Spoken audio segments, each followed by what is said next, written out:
This is Autoline Daily, the show dedicated to enthusiasts of the global automotive industry.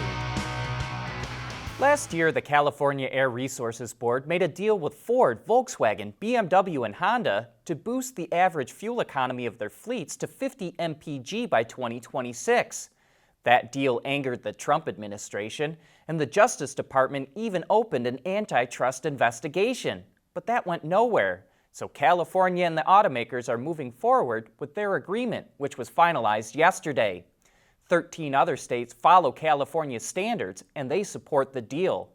Earlier this year, the Trump administration eased up on fuel economy regulations enacted during the Obama administration. Trump's new targets improve vehicle emissions by 1.5% annually by 2026, instead of 5% gains previously required. But Ford, VW, BMW, and Honda are actually asking for stricter standards. And that just goes to show how much the auto industry has changed. Who ever thought we'd see car companies asking for stricter fuel economy standards?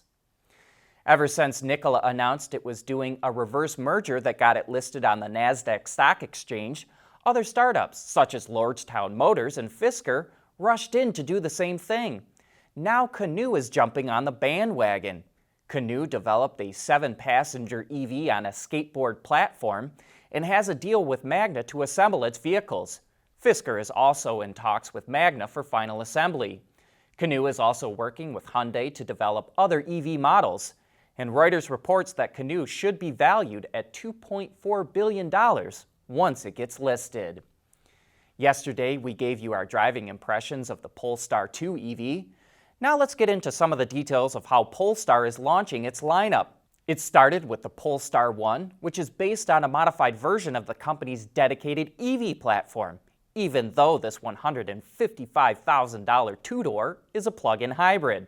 Now it's coming out with the Polestar 2, which is actually based on the platform from the Volvo XC40, and explains why it looks so much like a Volvo. Then it's going to come out with the Polestar 3, an all-electric crossover that will use the full dedicated EV platform. Confusing, isn't it?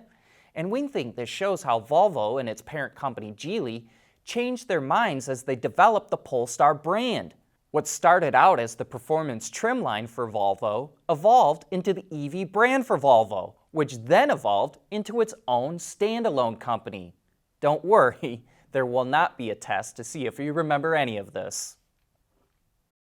We want to know what drives your testing. OTA, connected car, diagnostics, remote testing, Intrepid Control Systems is here to help you work from anywhere. Intrepid Control Systems, driven by your data. The world is changing at an ever-increasing pace. No matter what the mode of transportation, there is always the need for an efficient propulsion system. And that's exactly what BorgWarner has been doing since the earliest days of the automotive industry.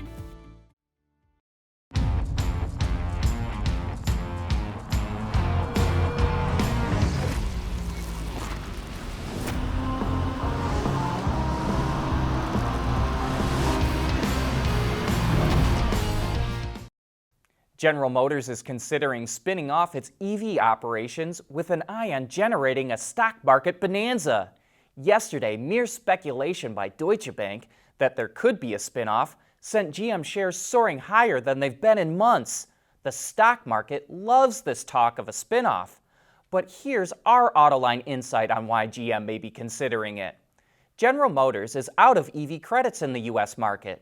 While the government provides up to a $7,500 tax credit to people who buy EVs, it goes away once an automaker sells 200,000 electric vehicles, and GM has sold more than that.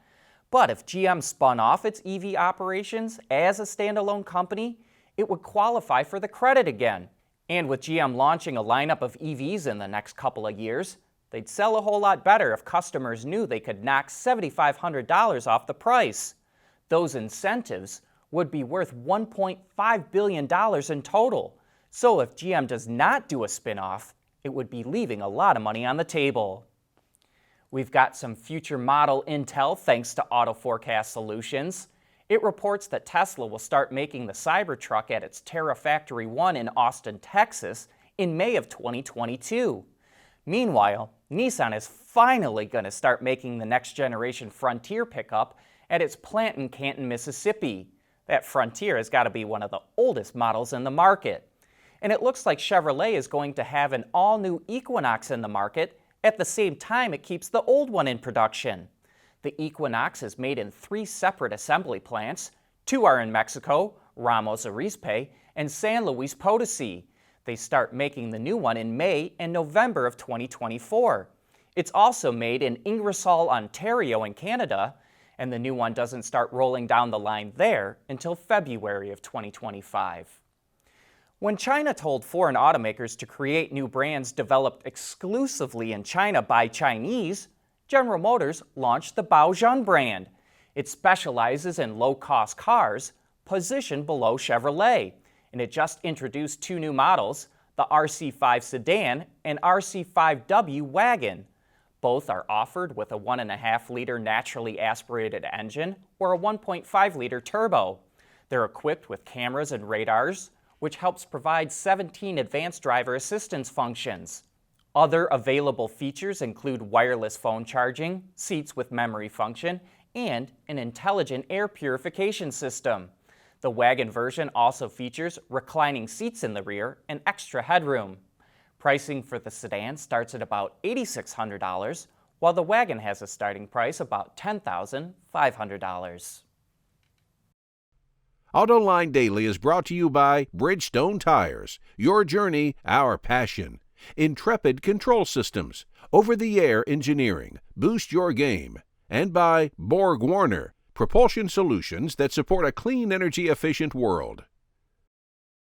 We're finally able to talk about our first ride in the new Bronco, but before that, there's a few things I'd like to note. First, as I said in my intro from a week ago, this was my first vehicle event since the coronavirus shut everything down, and that means the event was a little different than normal. Masks, temperature checks, social distancing as much as possible were all required, and the most important note, no driving. So I only got to ride in vehicles with a Ford engineer.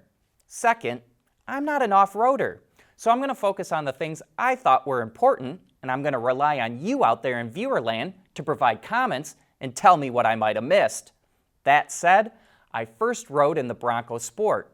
None of what we put the Bronco Sport through on the off-road course really put it to the test. But what I did find impressive was the 245 horsepower 2-liter engine, which was surprisingly zippy through the sand and provides plenty of torque. We even stopped in the middle of a steep grade hill and took off with no problem. Other features that would aid a novice like myself is the forward-facing camera that also has a wide-angle view and an off-road cruise control-like setting called Trail Control.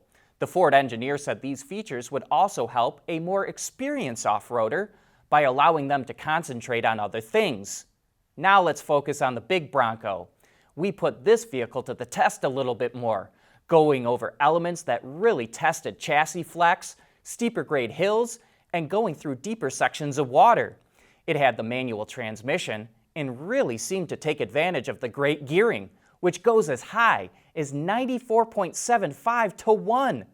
One of the features I found most interesting is the sway bar disconnect.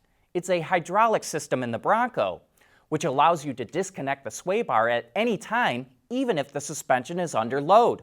The Ford engineer said some other vehicles, notably Jeep, use a mechanical disconnect, and you might get a warning on the dash if you try to disconnect under the same conditions.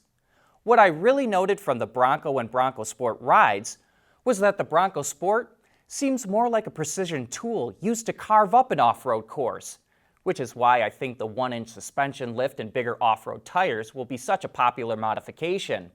While the bigger Bronco was more brute-like, smashing its way through the course. We carried so much more speed in the Bronco compared to the Bronco Sport. You know what? I think Ford did a really good job of separating these two vehicles from one another. And while Ford looks to have a Jeep killer on its hands, FCA has its sights set on one of Ford's off-road kings, the Raptor. Ram unveiled the new 1500 TRX, which is highlighted by a Hellcat engine stuffed under the hood. The 6.2-liter unit is tuned to 702 horsepower and has made it to an 8-speed automatic, which helps the TRX sprint from 0 to 60 in 4.4 seconds.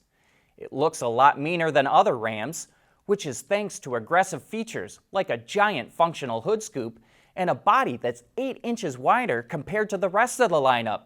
Composite fender flares help cover that extra width and the 35-inch off-road tires.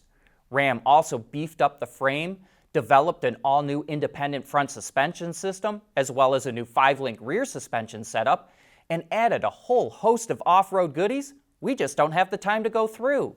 The interior comes in 3 options, ranging from cloth and vinyl to premium leather and suede, with carbon fiber accents. The one thing the Ford Raptor has going for it, and has always had, is price. A Super Crew, or 4-door Raptor, starts around $57,000. The TRX only looks to be offered in a 4-door and starts at over $70,000. And if you'd like to learn more about the TRX, join us this Thursday for Autoline After Hours, when our special guest will be Jeff Rosselli from the TRX program. And if you have any questions you'd like to ask Jeff, send us an email to viewermail@autoline.tv or tweet us @Autoline. Then join John and Gary for some of the best insights as to what's going on in the automotive industry. And so, we come to the end of today's report. Thank you for watching.